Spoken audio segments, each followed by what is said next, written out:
St. George's, St. Xavier's, went to school overseas, went to graduate school, and then joined the United Nations and remained there for 36 years.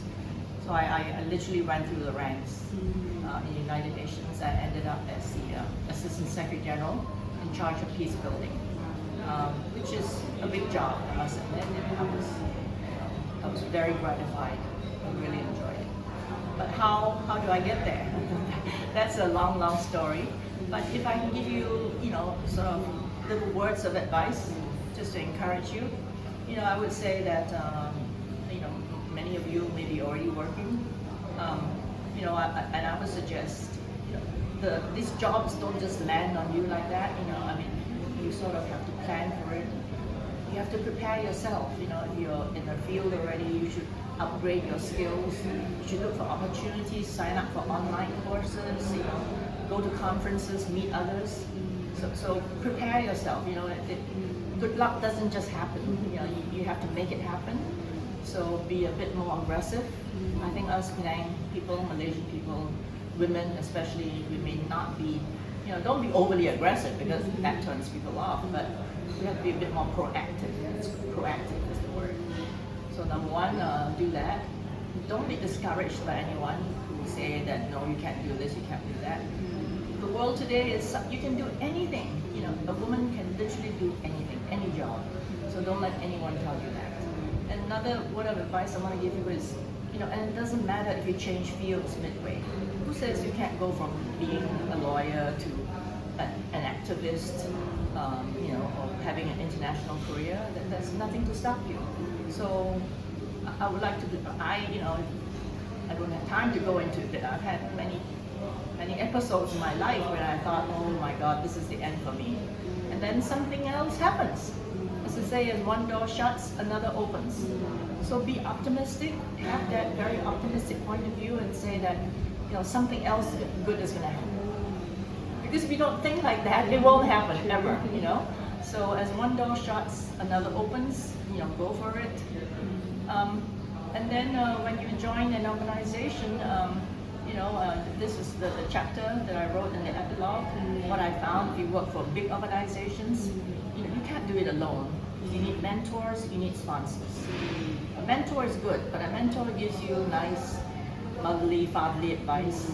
But a sponsor does a lot more, as you read in the book. A sponsor, has your back. Especially if you're in a big organization, you're alone. Somebody higher up has to have your back, has to look out for you, has to watch out for all the pitfalls. And very important, has to throw your hat in the ring. When those good positions come up, the way it did in my career, how do I get it? Not just by looking at the ads. Yeah, I look at the ads all the time. But somebody who believed in me threw my hat in the ring. Oh, why don't you consider Judy Cheng? She could be good for this. And so that sponsor, and I go into greater detail in what that entails. You have to be mindful in this day and age. Very competitive, especially if you work for a medium to large organization, both private and public. You really do need a sponsor. And then the last word of advice I always give people, and they always end up laughing.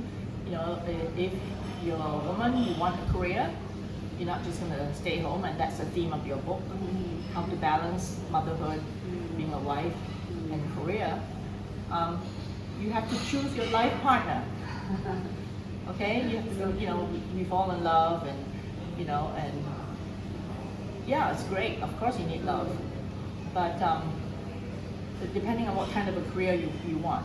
If it's a very like being a surgeon in a hospital, obviously, you're going to need a husband that's understanding. You can't be called at all times of the night to do surgery.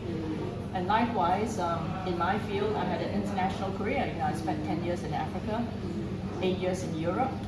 I needed my husband to come along, and my children, of course, I had along the way. But the point is, I keep telling students when I lecture in New York, and these are people who want an international career. So I tell them very bluntly, the last thing you want is a man trained as a lawyer in New York.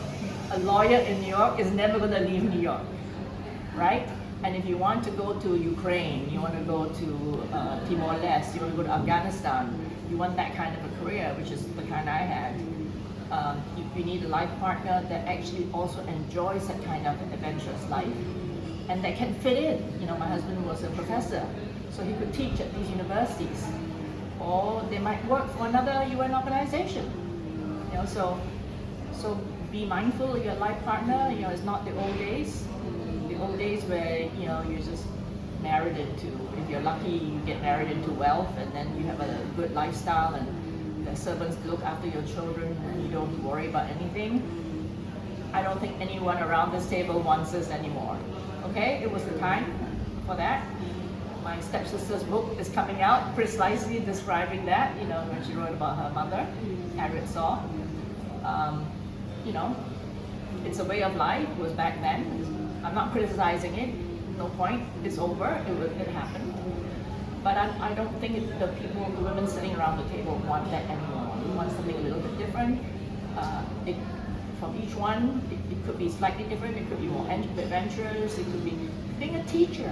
I think being a teacher is one of the most admirable jobs, you know, teaching and getting young minds excited about something. You know, we all remember the boring teachers we had and we learned nothing, and then the exciting teachers, we learned everything. But for me, being a teacher is admirable, but I think people around the table want to do something meaningful and not just sit at home and bear children, you know. So that's all I can advise. Thank you. Very powerful nuggets, Judy. Thank you very much. My pleasure.